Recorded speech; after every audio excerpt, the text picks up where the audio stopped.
শ্রীমদ্ ভাগবত গীতা অনুবাদ স্বামী রামসুখদাস নবম অধ্যায়ের ৩০তম শ্লোক। ওপি চেতে সুদুরাচারো ভজতে মামনন্য ভাক সাধুরের সমন্তব্যঃ সম্যগ ব্যবসিত হি সহ। যদি অনন্ত দুরাচারী কোনো ব্যক্তিও অনন্যভাবে আমার ভজনা করে তাহলে তাকে সাধু বলেই মনে করবে, কারণ সে খুব ভালোভাবেই তার সিদ্ধান্ত গ্রহণ করেছে। কোনো কোটিপতি যদি বলে যে আমার কাছে সে আসবে, তাকে আমি লক্ষ টাকা দেব, তাহলে তার কথার পরীক্ষা তখনই করা যাবে যখন তার বিরুদ্ধাবাদী শত্রুভাবাপন্ন অনিষ্টকারী ব্যক্তি এসে তার কাছে লক্ষ টাকা চাইবে আর ওই ব্যক্তি তা দিয়ে দেবে। তখনই সেই ব্যক্তির কথার সত্যতা প্রমাণিত হবে। এই ভাব নিয়ে ভগবান সর্বপ্রথম দুরাচারীর কথা বলেছেন। ওপিচেত সপ্তম অধ্যায়ে আছে যে পাপী হয় সে আমার শরণ নেয় না। আর এখানে বলেছেন যে অত্যন্ত দুরাচারী ব্যক্তিও অনন্যভাবে আমার ভজনা করে। এই দুটি কথায় আপাত বিরোধ লক্ষ্য করা যায়। এই বিরোধ দূর করার জন্য এখানে ওপি এবং চেত এই দুইটি পদ ব্যবহৃত হয়েছে। তাৎপর্য হলো সপ্তম অধ্যায়ে দুষ্কৃতকারী ব্যক্তি আমার শরণাগত হয় না এই কথা বলে তাদের স্বভাবের বর্ণনা দিয়েছেন। কিন্তু তারাও কোনো কারণে যদি আমার ভজন সাধনে ব্যাপৃত হতে চায় তবে তা হতে পারে। আমার দিক থেকে কোনো বাধা নেই, কারণ কোনো প্রাণীর প্রতি আমার কোনো দেশ ভাব নেই। এই ভাবটি প্রকটিত করতেই এখানে ওপি এবং চেত পদ দুটি প্রযুক্ত হয়েছে। সুদুরাচারো ভজতে মামনন্য ভাক। যে ব্যক্তি চরম দুরাচারী, সামগ্রিকভাবে দুরাচারী, অর্থাৎ দুরাচার করায় যার কোনো ঘাটতি নেই, দুরাচারের কোনো উপকরণ যার বাকি থাকে না, এইরূপ দুরাচারী, সেও যদি অনন্য চিত্তে আমার ভজনায় নিরত হয় তাহলে সে উদ্ধার হয়ে যায়। এখানে ভজতে ক্রিয়াটি বর্তমানকালে যার কর্তা সামগ্রিকভাবে দুরাচারী, এর তাৎপর্য হলো আগেও সে দুরাচার করেছিল এবং এখন বর্তমান সময়েও সে অনন্যভাবে ভজনা করলেও তার দুরাচার সম্পূর্ণ দূর হয়নি। অথচ এখনও কোনো কোনো পরিস্থিতিতে পূর্ব সংস্কারবশত তার দ্বারা পাপ কার্য হয়ে যাওয়া সম্ভব। এমন অবস্থাতেও সে আমাকে ভজনা করে। এর কারণ তার ধ্যেয় বা লক্ষ্য অন্যদিকে নেই, অর্থাৎ তার লক্ষ্য এখন ধন সম্পত্তি, মান মর্যাদা, সুখ আরাম ইত্যাদির দিকে থাকে না। তার একমাত্র লক্ষ্য থাকে অনন্যভাবে আমাকে আকৃষ্ট হওয়ার। প্রশ্ন আসতে পারে যে এইরূপ দুরাচারী ব্যক্তি কি করে অনন্য চিত্তে ভগবানের ভজনে ব্যাপৃত হবে? বিভিন্ন কারণ সে অনন্য চিত্তে ভজনায় ব্যাপৃত হতে পারে। যেমন সে কোনো বিপদে যদি পড়ে এবং কোথাও তার সাহায্যের আশা না থাকে, এইরূপ অবস্থায় হঠাৎ তার শোনা কথা মনে পড়তে পারে যে ভগবান সকলের সাহায্যকর্তা এবং তার শরণাগত হলে সব কাজ ঠিক হয়ে যায় ইত্যাদি। সে যদি এমন কোনো স্থানে যায় যেখানে বড় বড় সাধু মহাপুরুষ জন্মেছিলেন বা বর্তমানে সেখানে কোনো মহাপুরুষ রয়েছেন, তাহলে তাদের প্রভাবে তার ভগবানে আগ্রহ হতে পারে। বাল্মীকি, অজামিল, সদন কানাই প্রমুখ পাপীরাও ভগবানের ভক্ত হয়েছিলেন এবং সাধন ভজনের দ্বারা তাদের মধ্যে বিশেষ লক্ষণ প্রকাশ পেয়েছিল। এইরূপ শুনে পূর্বের সুসংস্কার জাগরিত হলে এরূপ সংস্কার সকল প্রাণীর মধ্যেই থাকে। কোনো প্রাণী যদি এমন এক বিপদে পড়ে থাকে যেখানে তার বাঁচার কোনো সম্ভাবনা ছিল না, কিন্তু সে বেঁচে গেল, এইরূপ ঘটনা বিশেষ প্রত্যক্ষ করে যার মধ্যে এরূপ ভাব জন্মাতে পারে যে এমন এক বিশেষ শক্তি নিশ্চয়ই আছে যা এরকম বিপদ থেকে বাঁচায়, এই বিশেষ শক্তি ভগবানেরই হতে পারে, তাই আমারও তার শরণাগত হওয়া উচিত। যদি কোনো সাধুর সঙ্গে তার সাক্ষাৎ হয় এবং তার দুষ্কৃতি দেখে সেই সাধুর তার উপর কৃপা হয়, যেমন বাল্মীকি, অজামিল প্রমুখ পাপী ব্যক্তিদের উপর সাধুদের কৃপা হয়েছিল, এরূপ নানা কারণে যদি দুরাচারীদের ভাব পরিবর্তিত হয় তবে তারা ভগবানের সাধনে অর্থাৎ ভগবানের শরণ নিতে পারে। চোর, ডাকাত, লম্পট, খুনি ইত্যাদি অনেকের হঠাৎ ভাব পরিবর্তন হওয়ায় ভগবানের প্রতি বিশিষ্ট হয়েছেন। এইরূপ অনেক কাহিনী পুরাণ ও ভক্তমাল গ্রন্থাদিতে বর্ণিত আছে।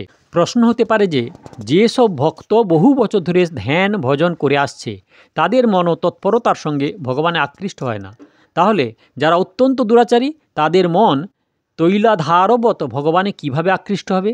এখানে অনন্য ভাগ এর অর্থ যে তৈলধারাবৎ স্মরণ করে তা নয়। এর অর্থ হলো ন অন্যং ভজতি, অর্থাৎ সে অন্য কারো ভজনা করে না। তার ভগবান ব্যতীত অন্য কোনো সহায় বা আশ্রয় নেই, কেবলমাত্র ভগবানই তার আশ্রয়। পতিব্রতা স্ত্রী পতির কথাই কেবল চিন্তা করে এমন নয়, সে তো সর্বক্ষণ পতির হয়েই থাকে, স্বপ্নেও অন্যের হয় না। তাৎপর্য হলো এই যে তার একমাত্র পতির সঙ্গেই আপনত্ব বোধ থাকে। তেমনি এই দুরাচারী ব্যক্তিরও শুধু ভগবানের সঙ্গেই একাত্মতা হয়ে যায় এবং একমাত্র ভগবানেরই আশ্রয় থাকে। অনন্য ভাগ হওয়ার প্রধান কথা হলো আমি ভগবানের এবং ভগবান আমার।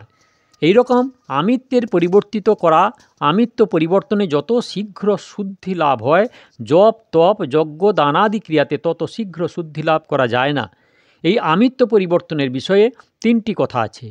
আমিত্ব দূর করা, জ্ঞানযোগের সাহায্যে আমিত্ব দূর করা। যে প্রকাশে অহম আমি ভাব এর জ্ঞান হয়, সেই প্রকাশ আমার স্বরূপ, এবং একদর্শী রূপে প্রতীত হওয়া আমিত্ব আমার স্বরূপ নয়। কারণ হলো আমিত্ব দৃশ্যমান, আর যা কিছু দৃশ্যমান তা নিজের স্বরূপ নয়। এইভাবে দুটিকে বিভক্ত করে অপরিচ্ছিন্ন স্বরূপে স্থিত হলে আমিত্ব দূর হয়। অহংভাবের শুদ্ধিকরণ, কর্মযোগের দ্বারা অহংভাব শুদ্ধ হয়। যেমন পুত্র বলে আমি পুত্র, আর ইনি আমার পিতা। এর তাৎপর্য হলো যে পিতার সেবা করাই আমার কর্তব্য, কারণ পিতা পুত্রের সম্বন্ধ কর্তব্য পালন করার জন্য। পিতা যদি আমাকে পুত্র বলে না মানেন, আমাকে দুঃখ দেন, আমার অহিত কাজ করে, তাহলেও আমার কর্তব্য তাঁর সেবা করা, তাকে সুখী করা। তেমনি মা, ভাই, ভাতৃবধূ, স্ত্রী, পুত্র, পরিবারের প্রতিও আমার নিজ কর্তব্য পালন করা উচিত। তাদের কর্তব্যের প্রতি, অর্থাৎ আমার প্রতি, দুনিয়ার প্রতি তারা কি কর্তব্য করেছেন সেদিকে আমার দৃষ্টি দেওয়া উচিত নয়। তাদের কর্তব্য বিচার করা আমার কর্তব্য নয়, কারণ অপরের কর্তব্য যারা দেখে তারা নিজে কর্তব্য হতে চ্যুত হয়।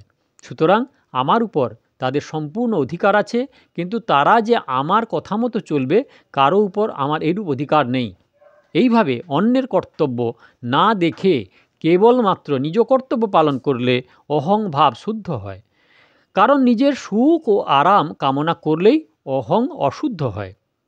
আমিত্বভাবের পরিবর্তন, ভক্তিযোগের দ্বারা আমিত্ববোধ পরিবর্তিত হয়। যেমন বিবাহ দ্বারা পতির সঙ্গে সম্পর্ক হলেই কন্যার আমিত্বভাবের পরিবর্তন হয় এবং সে পতির গৃহকেই নিজ গৃহ, পতির ধর্মকে নিজ ধর্ম বলে মানতে থাকে। সে পতিব্রতা, অর্থাৎ একমাত্র পতিরই আপন হয়ে যায়। তখন সে আর মা, বাবা, শ্বশুর, শাশুড়ি কারোরই হয় না। শুধু তাই নয়, সে তখন তার পুত্র কন্যারও আপন হয় না। কারণ যখন সে সতী হয় তখন পুত্র কন্যা, বাবা মা কারোর স্নেহের পরোয়া করে না, তবে পতির জন্য সকলেরই সেবা করে। কিন্তু তার আমিত্ব শুধু পতিকে নিয়ে হয়ে থাকে। তেমনি মানুষের অহংভাব যদি আমি ভগবানের এবং ভগবান আমার এইভাবে ভগবানকে নিয়ে হয়, তখন তার অহংভাবের পরিবর্তন হয়। এই অহংভাব পরিবর্তিত হওয়াকেই বলা হয় অনন্য ভাগ। সাধুরের অসমন্তব্য। এখানে এখন এই প্রশ্ন উত্থিত হয় যে সে আগেও দুরাচারী ছিল এবং বর্তমানেও যখন তার আচরণ সম্পূর্ণভাবে শুদ্ধ হয়নি, তখন তার দুরাচারগুলিকে নিয়ে তাকে দুরাচারী বলে মনে করা হবে, নাকি তার অনন্য ভাবকে নিয়ে তাকে সাধু মনে করা হবে? উত্তরে ভগবান এই কথা বলেছেন যে তাকে সাধু মনে করা উচিত। এখানে মন্তব্য, মানা উচিত হলো বিধি বচন, অর্থাৎ এটি হলো ভগবানের বিশেষ আজ্ঞা, মেনে নেওয়ার কথা। সেখানেই বলা হয়েছে যেখানে সাধুত্ব পরিলক্ষিত হয় না, তার মধ্যে যদি বিন্দুমাত্র দুরাচার না থাকতো, তাহলে ভগবান তাকে সাধু বলেই মনে করা উচিত এইরূপ কেন বলতেন? তাই ভগবানের কথায় প্রমাণিত হয় যে তার মধ্যে এখনও দুরাচার বিদ্যমান, সে এখনও সর্বতোভাবে দুরাচার রহিত হয়নি। তাই ভগবান বলেছেন যে সে এখনও যথার্থরূপে সাধু হয়ে ওঠেনি। তাহলেও তাকে সাধু বলে মনে করা উচিত, অর্থাৎ বাহ্যত তার ক্রিয়া এবং আচরণাদিতে কোনো ঘাটতি থাকলেও সে অসাধু নয়। তার কারণ সে অনন্য ভাগ হয়েছে, অর্থাৎ আমি শুধু ভগবানের এবং ভগবানই কেবলমাত্র আমার। আমি সংসারের নই এবং সংসারও আমার নয়। এইভাবে অন্তরে অন্তরে সে ভগবানের হয়ে গেছে এবং তার আমিত্বের পরিবর্তন হয়েছে। তাই এখন তার আচরণ শোধরাতে দেরি হয় না, কারণ অহংভাব অনুসারেই সমস্ত আচরণ হয়। তাকে সাধু বলেই মনে করা উচিত। ভগবানকে কেন এ কথা বলতে হলো? কারণ মানুষ প্রায়ই কারো অন্তরের ভাব না দেখে বাহ্যিক আচরণ দেখে তার বিচার করে।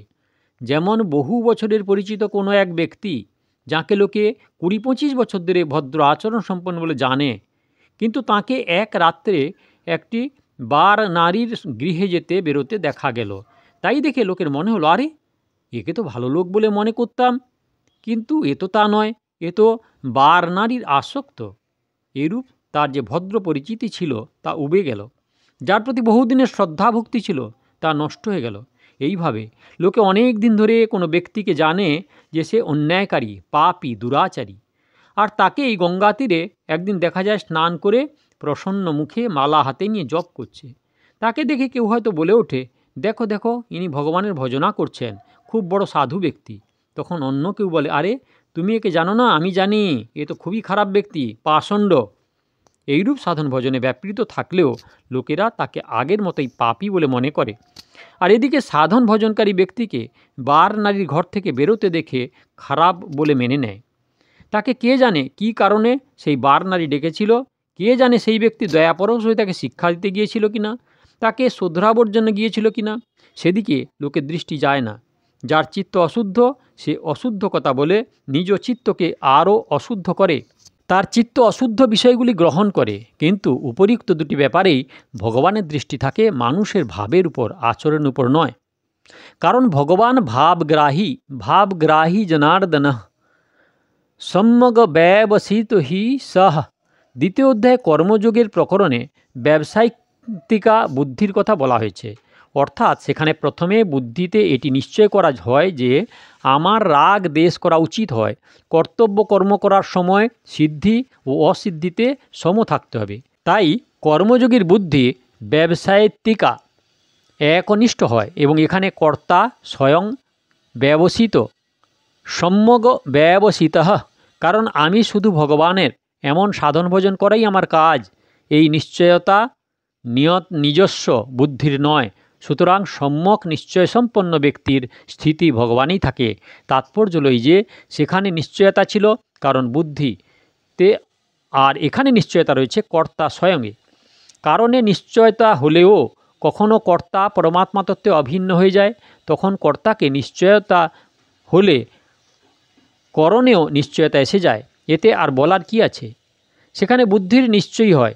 সেখানে এই নিশ্চয়ই ততক্ষণ একরূপ থাকে না যতক্ষণ স্বয়ং কর্তা এই নিশ্চয়ের সঙ্গে অভিন্ন হয়। যেমন সৎসঙ্গ সাধ্যায়ে সময় মানুষ স্থির করে যে এখন থেকে আমি কেবল ভজন স্মরণ করব, কিন্তু এই নিশ্চয় সৎসঙ্গ সাধ্যায়ের পরে আর থাকে না। তার কারণ হলো যে তার নিজের স্বাভাবিক রুচি শুধুমাত্র পরমাত্মার শরণাগত হওয়ার দিকে থাকে না, সঙ্গে সাংসারিক সুখ আরাম আস্বাদনের ইচ্ছাও থাকে। কিন্তু যখন সে স্থির নিশ্চিত হয় যে আমাকে এখন কেবল ঈশ্বরের পথে এগোতে হবে, তখন তার স্থির সিদ্ধান্ত কখনো পরিবর্তন হয় না, কারণ এই সিদ্ধান্ত স্বয়ংের। যেমন কন্যা বিবাহের পরে এখন আমি স্বামীর, কাজে আমাকে স্বামীর ঘরের সব কাজ করতে হবে, এইরূপ স্থির নিশ্চিত হওয়াতে সেটি আর কখনো দূর হয় না। এটি তাকে আর নতুন করে মনে করতে হয় না, সর্বক্ষণ স্মরণে থাকে। তার কারণ হলো যে সে নিজেই নিজেকে তার পতির বলে মেনে নিয়েছে। তেমনি মানুষ যখন সিদ্ধান্ত করে যে আমি ভগবানের এবং এখন থেকে শুধু ভগবানের কাজ করব, সাধন ভজন ব্যতি রেখে আর কিছুই করব না, এই সিদ্ধান্ত স্বয়ংের হওয়ায় এটি সর্বদার জন্য স্থায়ী হয়, কখনো দূর হয় না। তাই ভগবান বলেছেন যে তাকে সাধু বলে মনে করা উচিত, কেবল মানাই নয়, স্বয়ং স্থির নিশ্চয় করায় সে খুব শীঘ্রই ধর্মাত্মা হয়ে ওঠে। ক্ষিপ্রং ভবতি ধর্মাত্মা। ভক্তিযোগের দৃষ্টিতে সমস্ত দুর্গুণ ও দুরাচার টিকে থাকে ভগবানের বিমুখতায়। প্রাণী যখন অনন্যভাবে ভগবানের শরণাগত হয় তখন সমস্ত দুর্গুণ দুরাচার দূর হয়। এ হলো শ্লোক নাম্বার 30। দয়া করে সাবস্ক্রাইব করবেন, লাইক করবেন, শেয়ার করবেন। আর পেছনের ভিডিও দেখতে হলে কাকন বাসুতে ক্লিক করে ভিডিও দেখুন, আর আগের ভিডিও দেখতে হলে অপেক্ষা করুন।